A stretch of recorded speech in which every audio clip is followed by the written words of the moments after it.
I just want to give you a little history. Stiletto started out actually by a woman by the name of Sarah Bauman in Madison. And she had a group of girlfriends that thought it would be cool to start up a female motorcycle group, and they called it Stilettos on Steel. But it was a group of about 7 women, and they didn't ride. They just thought it'd be cool. Isn't that silly? It's almost a story I don't share a lot because it's a weird beginning. It's a weird beginning, it really is. But some of the verbiage that's still in the group today is verbiage that she put in there about being childlike at heart and about tasting new experiences and just, accepting others. And there were some things that really caught me.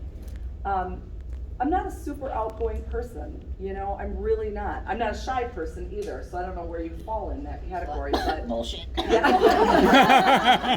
I'm very shy. No, I think we all have our moments of feeling shy or alone in a group. I think everybody knows what that feels like when you come into a room of people, how you can feel like you don't belong to something. So I think from that, I had met this Sarah, and I almost instantly said to her, this is just wrong. Like, as a rider, this offers nothing to me. This is so fake. And if you look back, if you go to I would say the Wisconsin Stilettos on Steel page, and if you can scroll back all the way to 2012 or 2011, you'll see pictures of girls in high heels and short skirts, and they're posing on bikes. And they're not their bikes. And yeah. So when I met her, I thought, oh my gosh, I'm so not that girl. Like, I am not pretty, and I am not gonna be like, well, no. Like, I'm not, I don't know.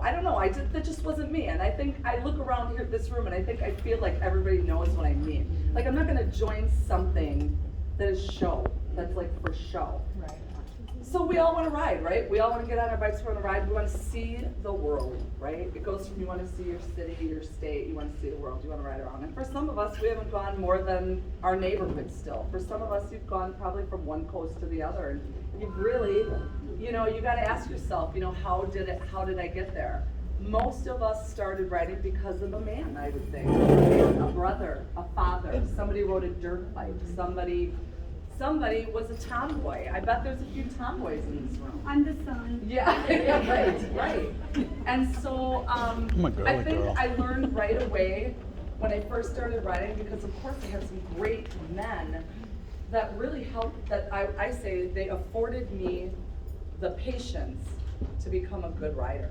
Because isn't that what we're doing right now? So I think, some guys took some time to really not make me feel stupid, about riding, and feel embarrassed that I could go anywhere, and that, if I didn't put my kickstand down and I walked away from my bike, that it was like, we do that all the time. It happens all the time. Men don't care as much, and I'm going to say this, they really don't care about things like that. Women are very methodical, and when we say we're going to do something, we're going to master that, okay? So out of that came my idea for Stilettos, because I thought, if we're going to do this, let's make a business out of this. Let's organize this properly. Let's have something that people are vested in, and let's have something where we can share what we know to other women. Let's afford somebody some time and patience to learn what we've learned, okay? Because I didn't have the right gloves when I started, and I certainly didn't have I had the right boots, we know that, but I didn't have all the right jackets, and I didn't know about, the warm neck gaiters that you can wear, and finally I got one with fleece on the inside because someone told me, and that changed my life. I mean, that was like, it's still my piece. If you ask me what is my essential piece in my bike, I have to have my fleece lined, it's a Harley gaiter, because man, that blocks that wind, and we get down to 30 degrees at night, and so that's like 20, which is bitter cold, when we're riding. Now, we put our bikes away for 6 months out of the year. Talk about sad. That's sad. Yeah, we call it PMS. It's parts motorcycle syndrome. Yeah, isn't that funny? Some of the Stiletto chapters, some of the states are doing PMS parties in the winter for off-season. So it's kind of fun.